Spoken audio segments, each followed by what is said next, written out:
आज की वीडियो काफी इंपॉर्टेंट होने वाली है। कुछ दिन पहले मैंने आपसे ग्रेटर नेपाल के बारे में बात की थी कि किस तरीके से एक इंडियन यूट्यूबर, एक इंडियन न्यूज एंकर बात कर रहा है कि अगर ग्रेटर नेपाल की जमीन नेपाल को वापसी नहीं दी गई तो इंडिया के टुकड़े टुकड़े हो जाएंगे। ये बात मैंने आपसे कुछ दिन पहले भी शेयर की थी और आज भी शेयर करने वाला हूं, और आपको आज ये बात बताने वाला हूं कि किस तरीके से इस रिपोर्ट को रिप्लाई करते हुए नेपाल का मीडिया क्या बात कर रहा है। क्योंकि जब इस रिपोर्ट के ऊपर मैंने रिएक्शन दिया था और आपके साथ शेयर किया था तो नेपाल के काफी सारे लोग इस बात पे गुस्सा हुए थे कि कैसे इंडिया के टुकड़े होंगे। तो आज मैं आपको बताऊंगा कि कैसे इंडिया के टुकड़े हो सकते हैं अगर इंडिया नेपाल को नेपाल की जमीनें नहीं देता। तो आइए आज की रिपोर्ट देखते हो, आपके साथ शेयर करते हैं, वीडियो देखते फिर आपके साथ बात करते हैं। नमस्कार, ग्रेटर नेपाल टिभी हेरेर बस्नु भएका तपाईँ सम्पूर्ण दर्शक वृन्दमा म विवश बुढाथोकी आजको यो बसाइमा पनि उपस्थित भएको छु।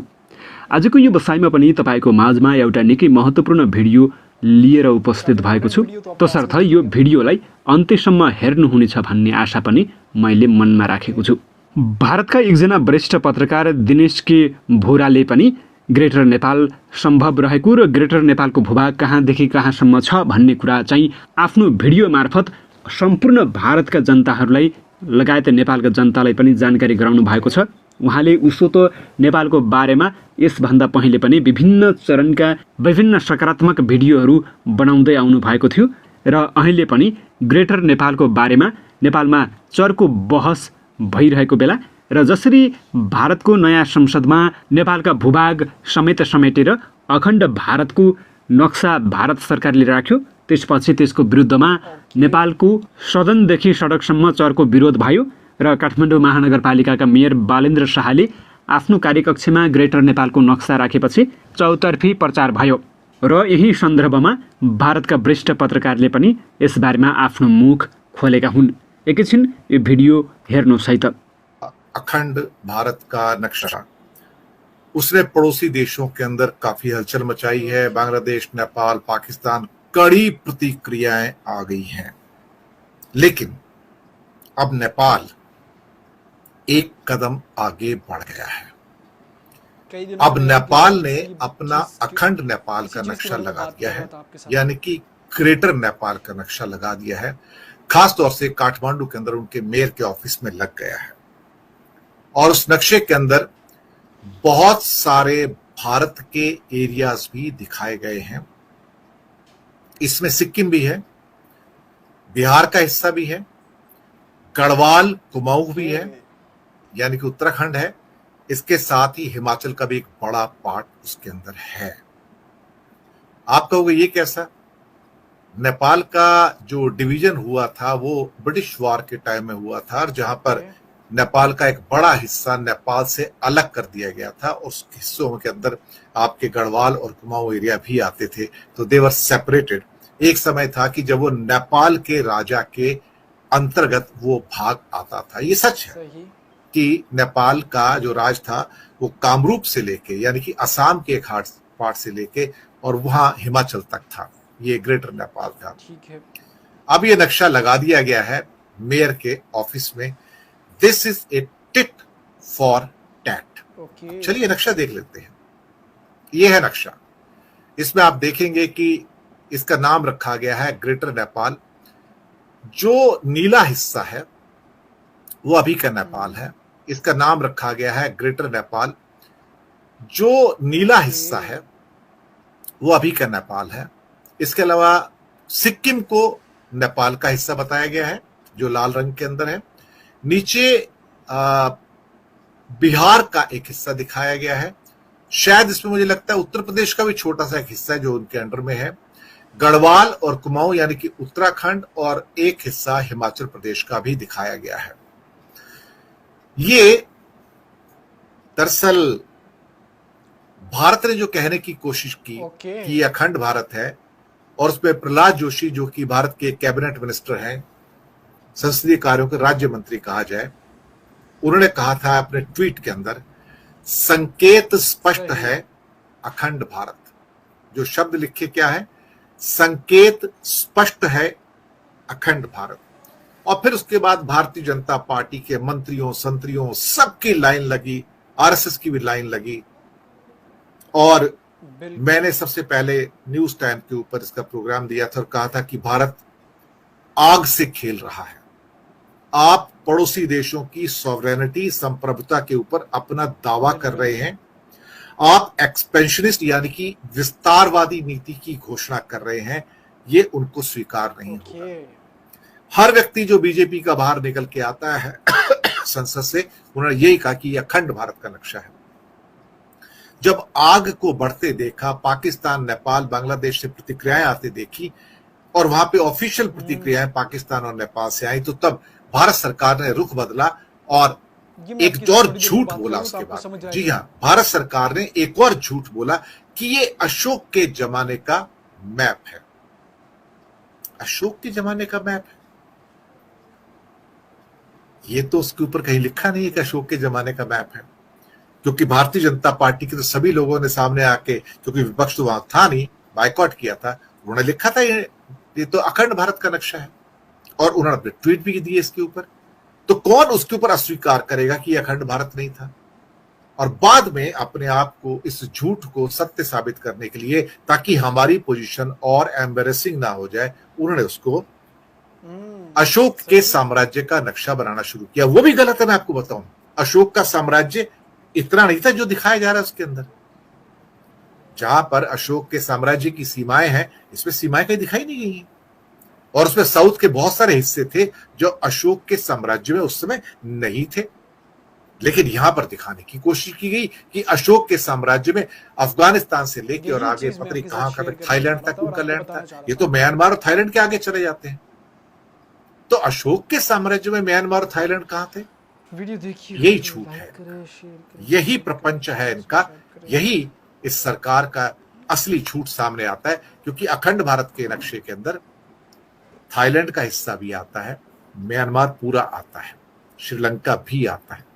तो ये मैं कहने की कोशिश कर रहा था। जवाब मिलता है नेपाल से। अब नेपाल के मेयर ने नक्शा टांग दिया साहब, ग्रेटर नेपाल।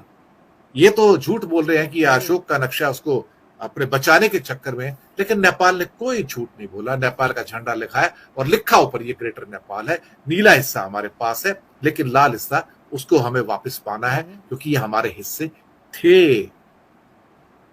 अब भारत सरकार क्या कहेगी? भारत सरकार ने झूठ बोला ना, ये अशोक का है, ये अखंड भारत नहीं है। लेकिन भारतीय जनता पार्टी के सभी नेता ने कहा अखंड भारत है, ट्वीट भी किए, रिएक्शन भी आई, अखबारों में निकला अखंड भारत है। सही बात थी। पाकिस्तान को क्या पता लगता था ये अखंड भारत है? उन्होंने यहां से सुना तभी तो कहा अखंड भारत है, और उनके विदेश मंत्रालय से प्रतिक्रियाएं आई। बांग्लादेश के लोगों की और राजनीतिक दलों की भी प्रतिक्रियाएं आई। लेकिन नेपाल ने टिट फॉर टैट किया, रिएक्ट किया और कहा कि ये एरिया हमारा है, सारा का सारा, हमें वापस करो और हमें ग्रेटर नेपाल फिर से बनाना है। लीजिए साहब, अब देखते हैं भारत सरकार क्या जवाब देती है। यही होता है जब आप अग्नि से खेलोगे, दूसरे राज्यों की, दूसरे देशों की संप्रभुता से खेलोगे, तो सामने से भी जवाब ऐसे आएंगे। कभी कभी भारत को क्या लगता है, इस समय के भारत को, ये जो अभी की सरकार है, कि ये सारे जो पड़ोसी देश हैं ये हमारे राज्य हैं, और ये इनके यहाँ जो बैठे हुए प्राइम मिनिस्टर या प्रेसिडेंट हैं वो हमारे मुख्यमंत्री हैं, मैं उनको कभी भी डिसमिस कर सकता हूं। इसी भूल के चक्कर में सभी राज्यों के साथ, सभी देशों के साथ भारत ने अपने संबंध 5-7 साल पहले खराब कर लिए थे। फिर धीरे धीरे इन्हें अक्ल आती है कि ये तो भाई देश है, इनके साथ तो हम ऐसे ट्रीट नहीं कर सकते जैसे अपने राज्यों के साथ ट्रीट करते हैं। ये कहानी है सारी की सारी एक किस्म से एरोगेंस की, अहंकार की, और पड़ोसी देशों से अपने संबंधों को खराब करने की। धन्यवाद दोस्तों।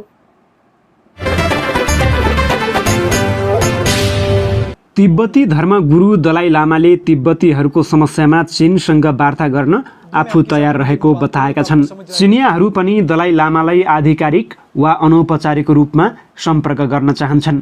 अहिले तिब्बती जनताको मनोबल निकै बलियो भएको महसुस चीनले पनि गरेको छ। त्यसैले तिब्बती समस्याहरू समाधान गर्न उनीहरू मसँग सम्पर्क गर्न चाहन्छन्। म पनि तयार छु, उनले भने। दिल्ली र लद्दाख जानुअघि हिमाचलको धर्मशालामा पत्रकारहरूसँग कुरा गर्दै दलाई लामाले यस्तो अभिव्यक्ति दिएका हुन्। पत्रकारहरूले सोधे कि के चीनसँग वार्ता पुनः सुरु गर्न चाहनुहुन्छ? यस प्रश्नको जवाफमा दलाई लामाले भने, हामीले स्वतन्त्रता माग्दैनौँ, हामीले धेरै वर्षदेखि जनवादी गणतन्त्र चीनको हिस्सा रहने निर्णय गरेका थियौँ। अब चीन परिवर्तन हुँदैछ, चिनियाहरू मलाई सम्पर्क गर्न चाहन्छन्, आधिकारिक वा अनौपचारिक रूपमा म पनि तयारी अवस्थामा रहेको छु। दलाई लामाले 6 जुलाईमा आफ्नो 88औं जन्मदिन मनाएका थिए। आफ्नो निवास नजिकैको धर्मशालामा रहेको मुख्य तिब्बती मन्दिर परिसरको पनि भ्रमण गरे। कार्यक्रममा भेलालाई सम्बोधन गर्दै दलाई लामाले भने, म तिब्बतमा जन्मिएको र मेरो नाम दलाई लामा हो, तर तिब्बतको हितका लागि काम गर्नुका साथै सबै भावुक प्राणीको हितमा काम गरिरहेको छु। म कसैसँग रिसाएको छैन, तिब्बतप्रति कठोर अडान लिने चिनिया नेताहरूसँग पनि होइन। वास्तवमा चीन ऐतिहासिक रूपमा बौद्ध राष्ट्र हो। मैले त्यहाँ धेरै मन्दिर र गुम्बाहरू देखेको छु, उनले भने। दलाई लामाले यसअघि भनेका थिए कि चीनका अधिकांश मानिसहरूले आफू चीनभित्र स्वतन्त्रता खोजिरहेका छैनन्, तर अर्थपूर्ण स्वायत्तता र तिब्बती बौद्ध संस्कृतिको संरक्षण खोजिरहेका छन् भन्ने कुरा बुझेका छन्। गत वर्ष जम्मू काश्मीर र लद्दाखको भ्रमणका क्रममा उनले जम्मूका पत्रकारहरूसँग कुराकानी गर्दै भनेका थिए, चिनिया जनताले होइन, केही चिनिया कट्टरपन्थीहरूले मलाई पृथकतावादी ठान्ने गरेका छन्। दलाई लामाले स्वतन्त्रता नभई चीनभित्र स्वायत्तता र तिब्बती बौद्ध संस्कृतिको संरक्षण खोजिरहेका छन् भन्ने कुरा अहिले धेरै चिनियाहरूले महसुस गरिरहेका छन्। आफूलाई सर्वोच्च अदालतले तारेख थमाइदिएपछि काठमाडौँ महानगरपालिकाका मेयर बालेन शाह आक्रोशित भएका छन्। आइतबार साँझ सामाजिक सञ्जालमा सर्वोच्चबाट जारी तारेख सहितको फोटो राख्दै बालेनले लेखेका छन्, प्रधानमन्त्री ज्यूले छुट पाउनुभयो, भारतले यो देशको प्रधानमन्त्री बनाउँछ भन्दा। आफू भने आजबाट आफू अपराधी भएको भन्दै उनले दुखेसो पनि पोखेका छन्। भारतीय फिल्म प्रतिबन्ध गर्ने निर्णयलाई सर्वोच्चले उल्टाइदिएपछि अदालत नै भारतको अधीनमा रहेको बालेनले विवादास्पद अभिव्यक्ति दिएका थिए। बालेनको उक्त अभिव्यक्तिपछि अधिवक्ता द्वय कीर्तिनाथ शर्मा पौडेल र वर्षा कुमारी झाले उनी विरुद्ध मुद्दा दायर गरेका हुन्। सर्वोच्च अदालतले बालेनलाई 7 दिनभित्र लिखित जवाफसहित उपस्थित हुन आदेश दिएको थियो। वीडियो आप लोगों ने देख ली होगी। सबसे पहले तो मैं इस वीडियो के बारे में बात करूं, जो इस वीडियो के अंदर वीडियो प्ले हुई थी वो मैंने आपके साथ पहले शेयर की थी और आपके साथ ये बात की थी कि नेपाल की इन ज़मीनों के बारे में इंडियन मीडिया का यही कहना है कि अगर नेपाल को ये ज़मीनें नहीं दी गई तो इंडिया के टुकड़े टुकड़े हो जाएंगे। आज जो आपने के साथ वीडियो शेयर की इसमें इंडियन वीडियो थी। इस पर सबसे स्पेशली मैं यहाँ पे ये बात करूँ, दिनेश के बोरा जो एक न्यूज़ टाइम 2-3 चैनल चलाते हैं, इनकी वीडियोज़ के ऊपर मैं रिएक्शन अक्सर देता रहता हूँ। तो उन्होंने क्या बात की कि इंडिया झूठ पे झूठ बोल रहा है, झूठ पे झूठ बोल रहा है। एक झूठ छुपाने के लिए 10 झूठ बोल रहा है, फिर उस 10 झूठ के छुपाने के लिए 100 झूठ और बोलता है। ये चीज सेम इन्होंने आजमाई। इन्होंने अखंड भारत के नाम से मैप लॉन्च किया। इन्होंने बोला कि चलो भाई हम निकाल देंगे और लोग कुछ के बारे में कुछ नहीं बोलेंगे।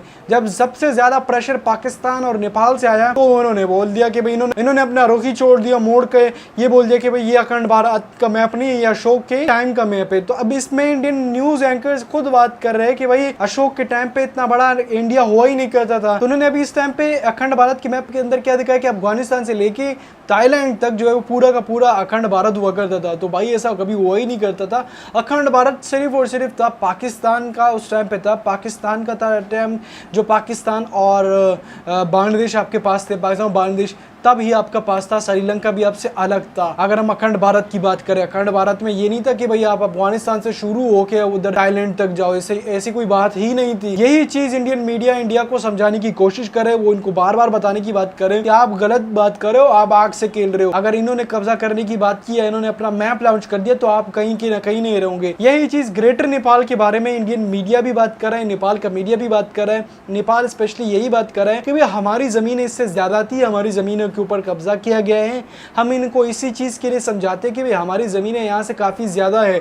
हम इसी चीज के लिए आपको बात करते हैं कि भाई ग्रेटर नेपाल की जो जमीनें थी वो यहाँ से काफी ज्यादा थी। मैंने आपको क्या बताया था लास्ट वीडियो के अंदर कि नेपाल की जो जमीनें थी वो काफी ज्यादा थी। नेपाल की जमीनों को ऊपर कब्जा किया गया था 1950 की संधि के मुताबिक। अब यहाँ पे जो अखंड भारत का मैप इन्होंने निकाला है तो उसमें इन्होंने जगह ज्यादा दिखाई है, तो जगह इनकी कम, बट इन्होंने जगह काफी ज्यादा दिखाई, जिसके ऊपर नेपाल की मीडिया के साथ इंडियन गवर्नमेंट का खुद का मीडिया, इंडिया के पॉलिटिशियन, बीजेपी की जो पार्टी है उसके बारे में, उसके खिलाफ बातें करे कि भाई आप गलत वेब दिखा रहे हो, आप गलत न्यूज़ फैला रहे हो।